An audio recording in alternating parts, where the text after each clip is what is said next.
So just a quick update here.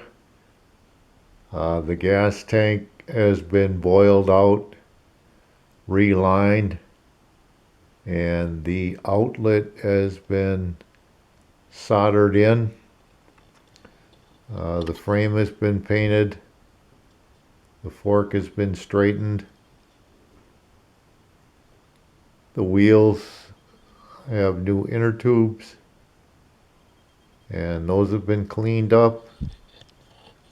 And the motor is all clean and ready to go.